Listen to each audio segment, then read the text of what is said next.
करता करे ना कर सके, गुरु किए सब होय। सात द्वीप नौ खंड में, गुरु से बड़ा न कोई। मैं तो सात समुद्र की मसी करूं, लेखन सब बन राय। सब धरती कागज करूं, पर गुरु गुण लिखा न जाए। हेलो फ्रेंड्स, मैं मोहित कुमार आप सभी का unique academy of math solution पर बहुत बहुत स्वागत करता हूं, अभिनंदन करता हूं, इस्तकबाल करता हूं और उम्मीद करता हूं कि आप स्वस्थ होंगे, अच्छे होंगे। और जैसा कि मैंने अभी बोला कि गुरु की तो बेटा महिमा अपार है। यहाँ पर भगवान को भी गुरु के सामने हारना पड़ा है, तो हमेशा अपने गुरुओं का सम्मान करें, हमेशा अपने माँ बाप का सम्मान करें। अगर आपको समाज में अच्छा स्थान पाना है, समाज में इज्जत पानी है, तो झुकना सीख लो आज से ही।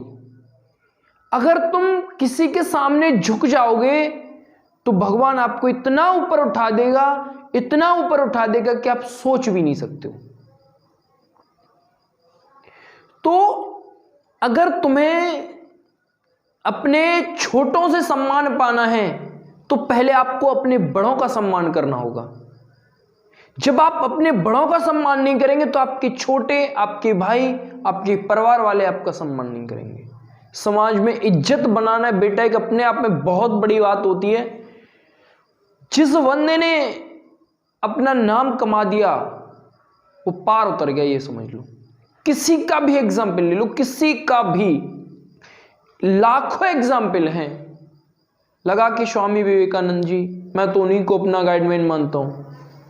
तो ये सारी चीजें हैं, बस ध्यान में रखिए, कभी भी अपना एम मत भटकिए। जो तुम्हारा टारगेट है उस टारगेट को किसी भी हालत में तुम्हें अचीव करना है, ऐसा अपने दिमाग में लेके चलना है तुम्हें।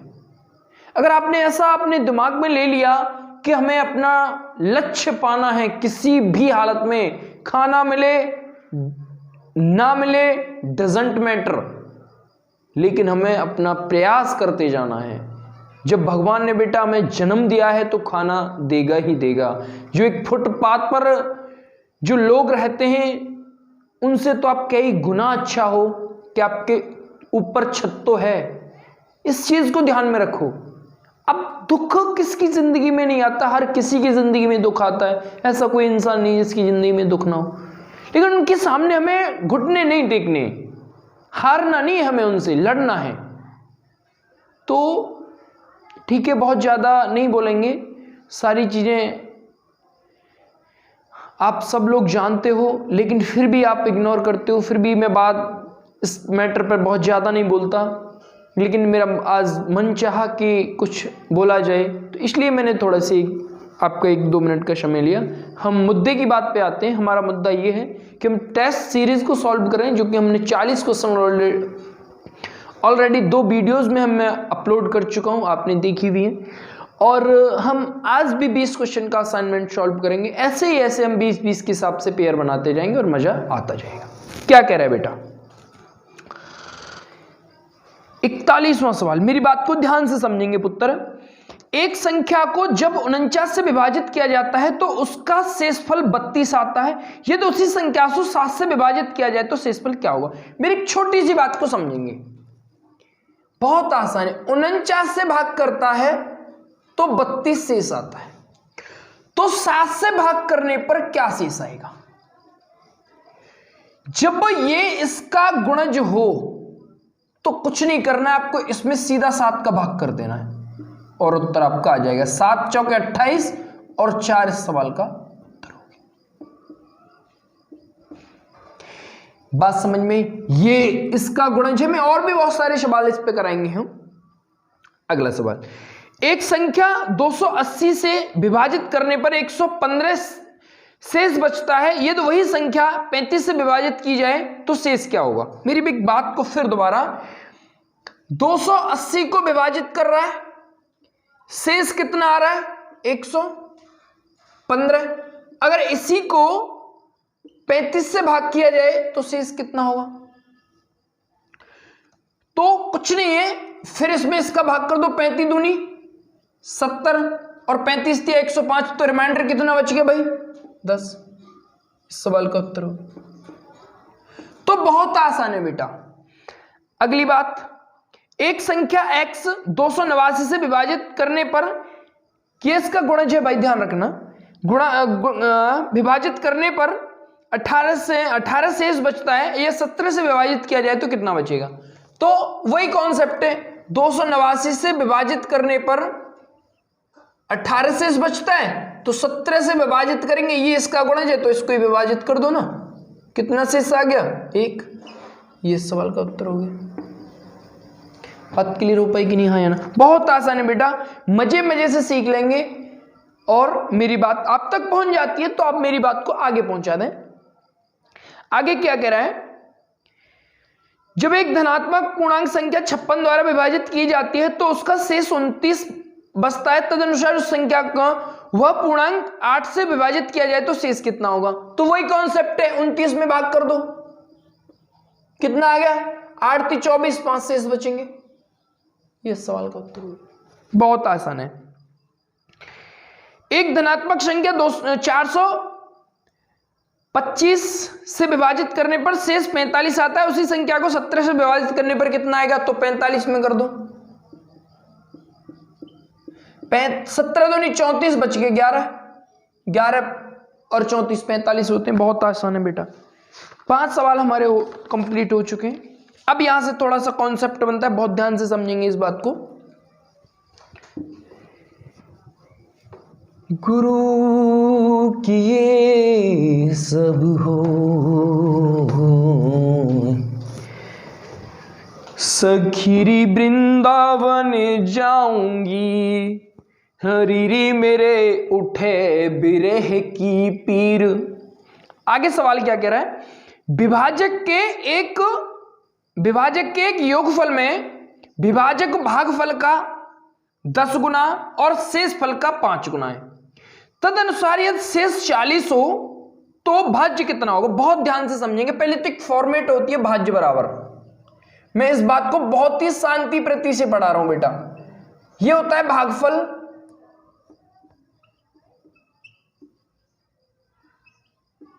गुणा भाजक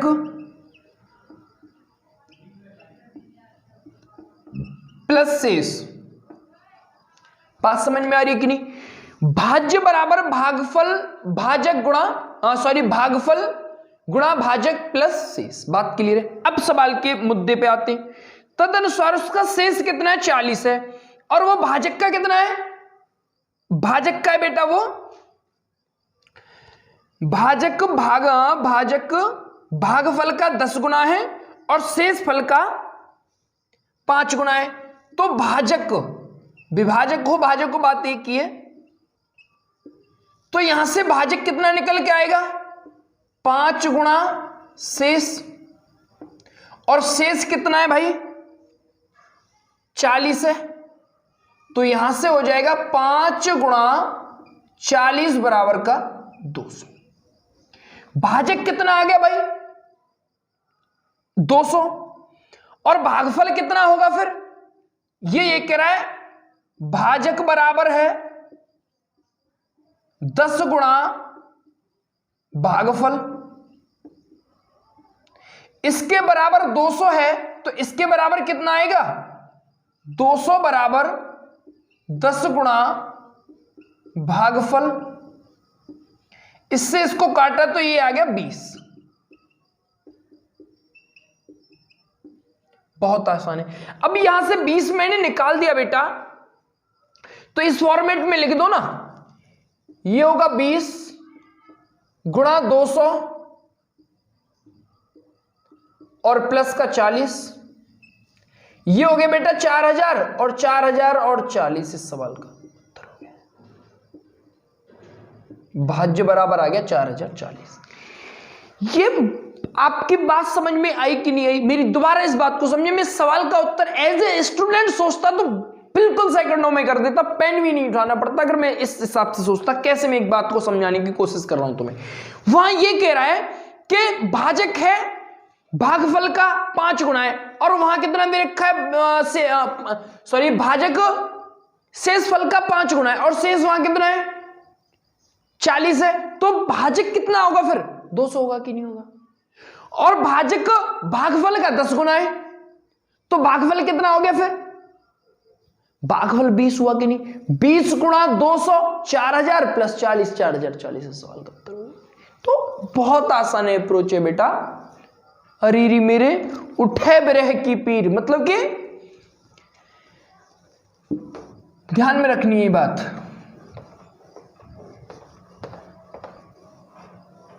ये मैंने गलत में डाल दिया, इस बात को फिर दोबारा लिखना पड़ेगा हमें, क्योंकि ऐसे और भी सवाल हैं इसमें।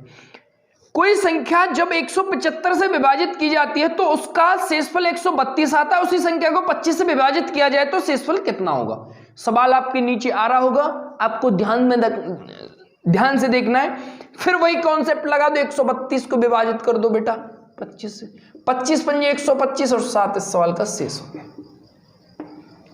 यह बहुत कम शब्दों में बात को समझाया जाता है, बहुत कम शब्दों में। यह बहुत फालतू की बच्चों से कोई मतलब ना है बेटा।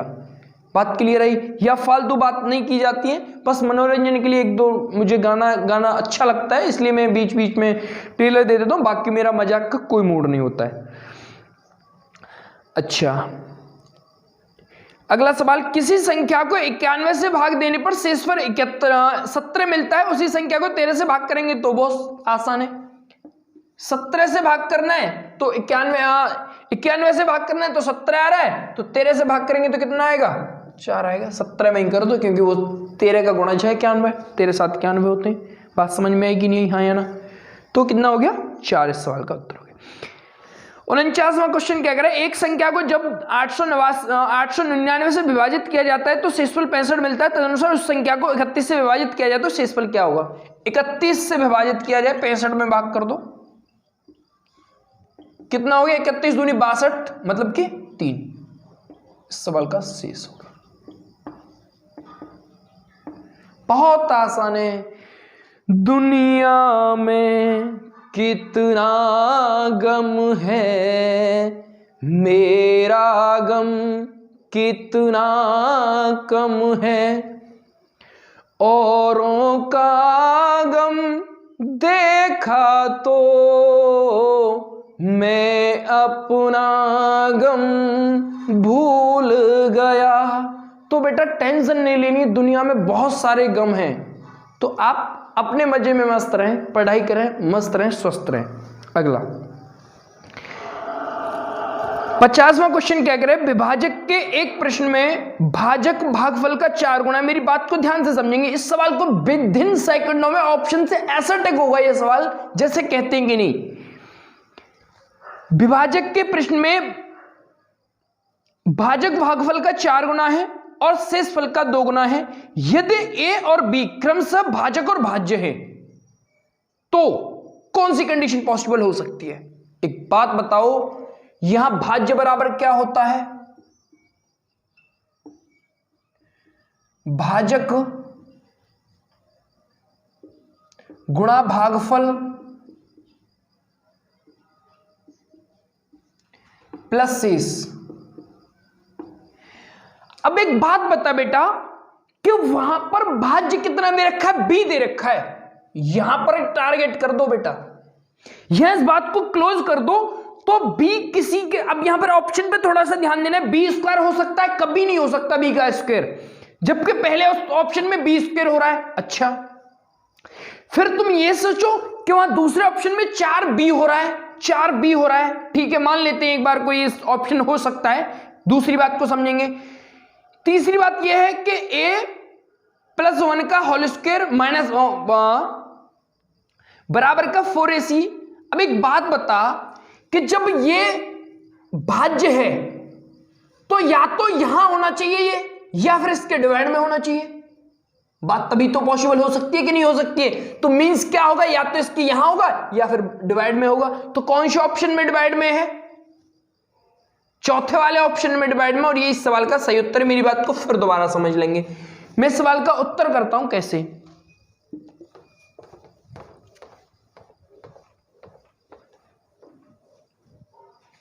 यहां पर और भी ऑप्शन दे रखे हैं ना, वहां पर स्क्वायर वाला कोई भी कॉन्सेप्ट नहीं बनेगा बेटा, इस चीज को ध्यान रखना है। जबकि 3 बाकी के ऑप्शन में स्क्वायर बन रहा है, a प्लस बी का होल स्क्वायर बन रहा है और नीचे भी a स्क्वायर बन रहा है, जबकि कोई भी कंडीशन नहीं स्क्वायर की बन सकती है यहां पे। मेरी बात को समझते जाएंगे। ये हो गया। अब क्या कह रहा है, भाजक भागफल का 4 गुना है। भाजक बराबर 4 गुणा भागफल। ठीक है भाई, ठीक है। और शेषफल का 2 गुना है। ये भाजक ही है बेटा, भाजक 2 गुणा शेषफल। अच्छा जी, कोई बात नहीं। अब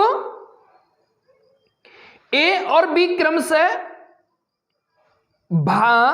भाजक और भाज्य हैं। तो एक बात बताओ, ये कितना है? ये ए है तो ये होगा 4a।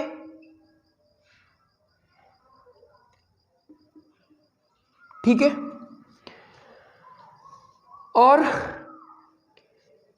ये a हो गया तो ये होगा 2a। अब वहां लिख दो बेटा, क्या हो गया भाई, a गुणा 4a प्लस का 2a। यहां से कॉमन आ जाएगा, कितना कॉमन आ रहा है? नहीं, ये तो 4 हो जाएगा ना फिर। 1 मिनट,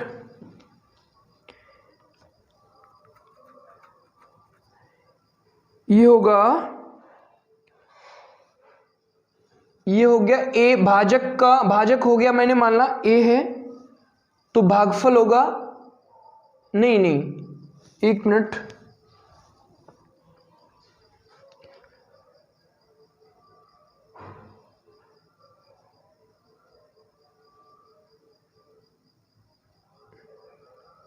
भागफल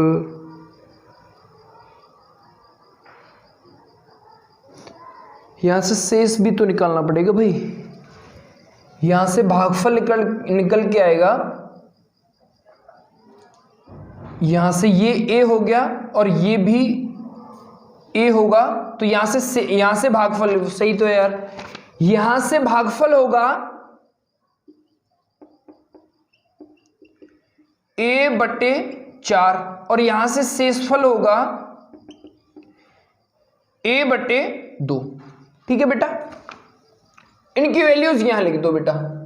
इनकी वैल्यूज अगर मैंने यहां लिखी तो ये क्या होगा, भागफल कितना हमारा a है गुणा a/4 प्लस का a/2। तो ये हो गया a स्क्वायर और यहां एलसीएम मैंने लिया तो ये हो गया 2a अपॉन का 4 बराबर क्या है, b है। तो b यहां आ जाएगा, मतलब ये ऐसे ऑप्शन मैच करने के लिए तो यहां से a कॉमन ले लिया तो a प्लस का 2 अपॉन का b इस सवाल का उत्तर हो गया। मेरी बात को दोबारा समझें, थोड़ा सा कंफ्यूजन क्रिएट हो गया मेरे दिमाग में।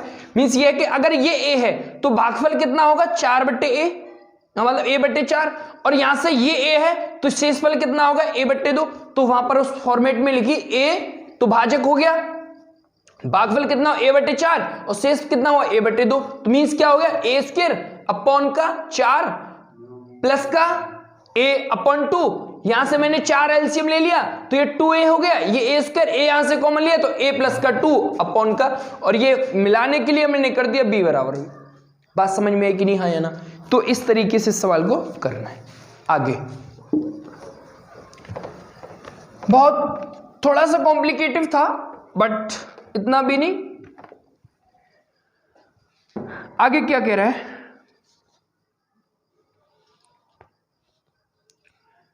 कौन सा किया हमने,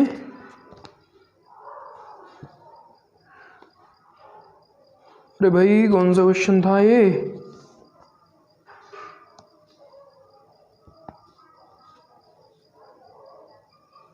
अरे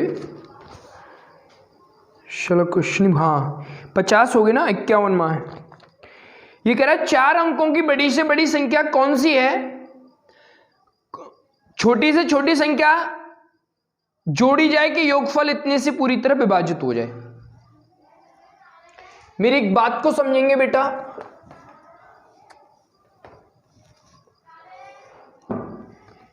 चार अंकों की बड़ी से बड़ी संख्या कितनी होती है?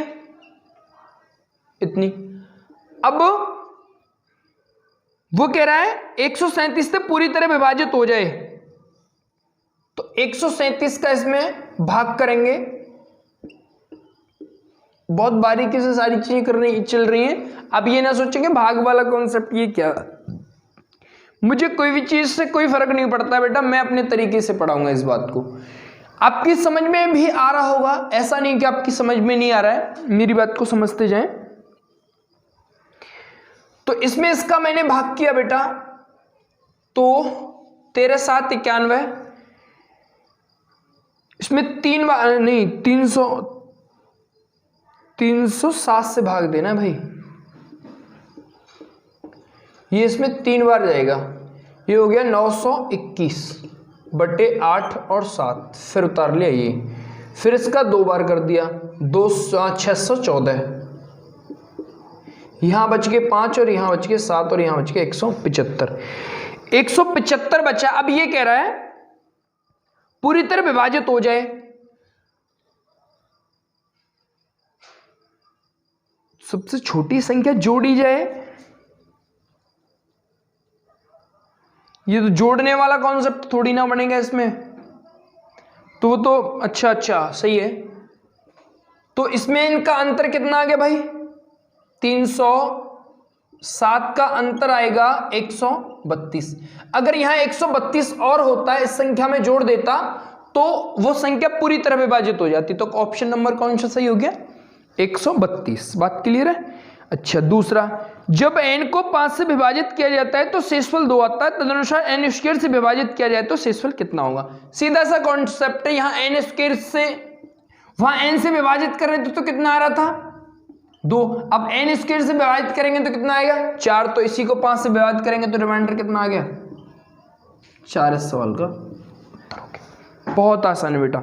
अगला, किसी संख्या को 36 से भाग देने पर शेष 19 आता है, तदनुसार उसी संख्या को 12 से विभाजित करने पर शेष कितना आएगा? तो 12 × 36, ये तो गुणज है, इसका 7 में 19 में डिवाइड कर दो 12 का, कितना आ गया? 7। इस सवाल का उत्तर हो गया। अगला, वह सबसे छोटी संख्या जिसे 4 अंकों वाली सबसे बड़ी संख्या में जोड़ने पर योगफल 345 से विभाजित हो जाए, वही करना है।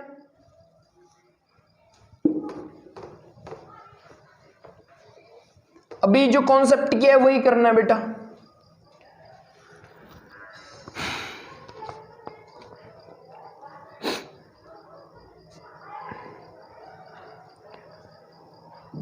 चार अंकों की बड़ी से बड़ी संख्या, 4 अंकों की बड़ी से बड़ी संख्या, ये इसको किससे विभाजित करना है? 345 से। 345, इसमें 2 टाइम जाएगा, मतलब कि 690 बट्टे 9, 0 और 309 यहां बचेगा, और मैंने फिर ये उतार लिया, तो इसमें इसका 8 टाइम जाएगा। 8 × 5 = 40, 8 × 4 = 32 और 4 = 36, 8 × 3 = 24 और 3 = 27। यहां 9 बच गया, यहां 3 और यहां 10 में से 3, तो 339 यहां शेष बचा है। अब हमें इसमें कितना कम पड़ा है? यहां से 45 में 39 का मतलब 6 कम पड़ा। अगर मैंने 6 इसमें और जोड़ दिया तो ये संख्या विभाजित हो जाएगी। तो क्या जोड़ना पड़ेगा मुझे? 6। सवाल का उत्तर हो गया। बहुत आसान है बेटा, ये तो करना ही पड़ेगा, बाकी और कोई उपाय नहीं है इसका। अगला, एक भाग के प्रश्न में एक विद्यार्थी 36 के बदले 63 को भाजक के रूप में ले लेता है, उसका उत्तर 24 आ जाता है। तो सही उत्तर कितना है? तो भाज्य बराबर ही होगा। भाज्य बराबर अगर मैं लिखूं तो ये होगा 63 गुणा 24। ठीक है, 36 से देना था उसको, तो 36 से अब दे दो ना, क्या दिक्कत होगी?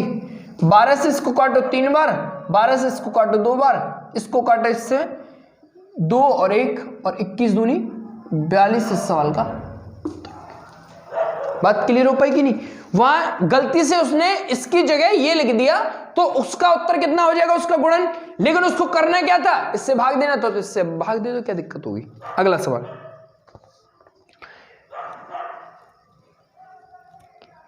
विभाजक के एक प्रश्न में विभाजक भागफल का 12 गुना, बहुत देखना, बहुत आसानी से हम करेंगे इस बात को। तदनुसार शेष फल का 5 गुना, यदि शेष 36 हो तो भाजक कितना हो जाएगा? यहां से बहुत आसान है, 36 हो तो भाजक कितना हो जाएगा? भाजक होगा 36 गुणा 5, मतलब कि 180। ठीक है भाई,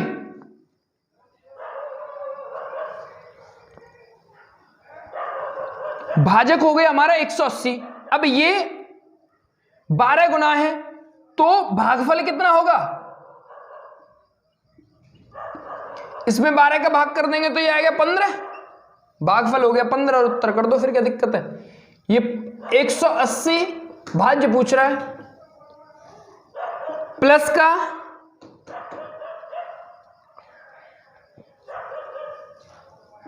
36, तो ये 15 का 225 और 15 चलो 15 120 की 0, 15 15 और 12 27 प्लस का 36, 6 3 7 3627 इस सवाल का उत्तर हो गया भाई। बात क्लियर हो पाई कि नहीं? हाँ या ना? अगला,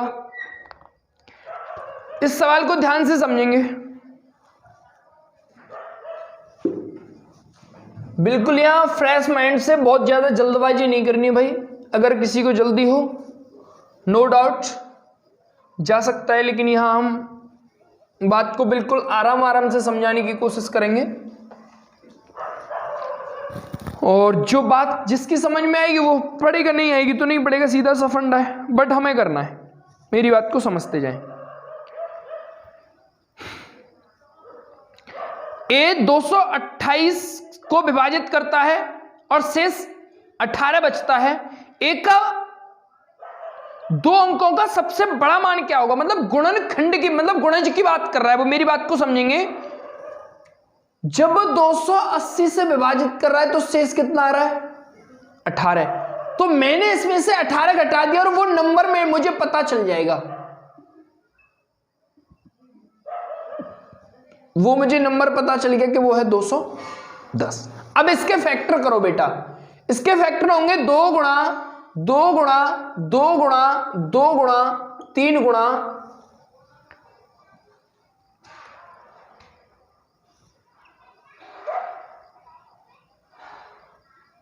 1 मिनट, नहीं 2, इसके फैक्टर नहीं, इसके फैक्टर होंगे 2 गुणा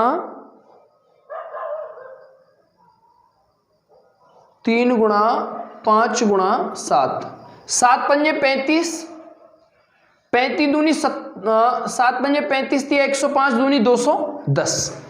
अब इनमें सबसे बड़ा क्या है? 7 गुणा 5, 2 संख्याएं, तो 7 गुणा 5 कितना हो गया? 35 इस सवाल का गुणज हो गया। तो यही बात पूछ रहा था वो कि हम इस सबसे बड़े नंबर से विभाजित इसको करेंगे तो 18 शेष बचेगा बेटा। बात क्लियर हो पाएगी नहीं? अब देखना, अगर मैंने इनको ले लेता तो 5 दिया 15, तो क्या 18 बचता? नहीं बचता। 3 दूनी 6, क्या फिर 18 बचता? नहीं बचता। और 7 दिया 21, इसको इसके करता तो क्या 18 बचता? नहीं बचता। तो हम 35 से डिवाइड करेंगे तो ही इसमें 18 शेष बचेगा। चाहो तो आप इसको करके देख सकते हो। अगला क्या कह रहा है? n एक पूर्णांक संख्या है जब उसे 4 से विभाजित किया जाता है तो शेष 3 आता है, तदनुसार 2n से विभाजित किया जाए तो कितना होगा। यहां पर सीधा सा भी कॉन्सेप्ट बन रहा है, n से विभाजित किया जाए तो 3 आता है और 2n से विभाजित किया जाए तो कितना आएगा। 2n से 4 से विभाजित किया जाए तो कितना आएगा, 3 दूनी 6 मतलब कि 2। इस सवाल का उत्तर बात समझ में आएगी नहीं। तो ये अप्रोच है बेटा। अगला सवाल यहां पर कह रहा है 1848 के विषम संयुक्त विभाजकों की संख्या कितनी है। ये बात है बेटा, संयुक्त विषम विभाजकों की संख्या पूछ रहा है। तो इसके में जब फैक्टर करूंगा तो ये आएगा 2 गुणा 1848 है। 1848 के फैक्टर जब मैं करूंगा गुणा 3 गुणा 7 गुणा 11। अब विषम होने चाहिए तो विषम क्या बनेगा, एक तो बनेगा 3 गुणा 7, एक बनेगा 7 गुणा 11 और एक बनेगा 3 गुणा 11 और एक बनेगा 3 गुणा 7 गुणा 11। तो कितने बनेंगे, 1 2 और 3 और 1 4। बात क्लियर हो पाई कि नहीं। मतलब विषम की बात कर रहा है तो विषम इसके साथ ले लिया, एक बार इसके साथ ले लिया, एक बार इसके साथ ले लिया और तीनों को एक बार ले लिया। तो ये बेटा बहुत आसान है। इस वीडियो का लास्ट क्वेश्चन है, बहुत आसान है ये भी। निम्न में से कौन सी संख्या 25 से विभाज्य है। तो मेरी बात को विभाज्यता के नियम को ध्यान रखना है कि जो संख्या के इकाई और दहाई के अंक अगर 25 से डिवाइड हो रहे होंगे तो वही संख्या 25 से डिवाइड हो जाएगी। बाकी इसमें ऑप्शन नंबर तीसरा सही है, इसमें ही इकाई के अंक, इकाई और दहाई के अंक ही 3 से विभाजित हो पा रहे हैं बेटा। तो 25 से विभाजित हो पा रहे हैं, तो यही संख्या डेफिनेटली 25 से विभाजित हो जाएगी। आज की वीडियो यही खत्म होती है और ऐसे ही मैं कंटिन्यू करता रहूँगा। और मेरी बात आपकी समझ में आई कि नहीं आई, हाँ या ना। तो बेटा बात को समझना है और मेरी जो भी आपको बात अगर थोड़ी बुरी भी लगी हो तो उसको भी बता दें, अगर अच्छी लगी हो तो उसको भी बता दें। ठीक है बेटा, thank you, thanks for watching, meet you again. मैं ऐसे ही प्रयास करता रहूँगा, आपके साथ जुड़ता रहूँगा, आपको सिखाने का प्रयास करता रहूँगा और बस आप बने रहें। ठीक है, thank you, thanks for watching, meet you again, bye.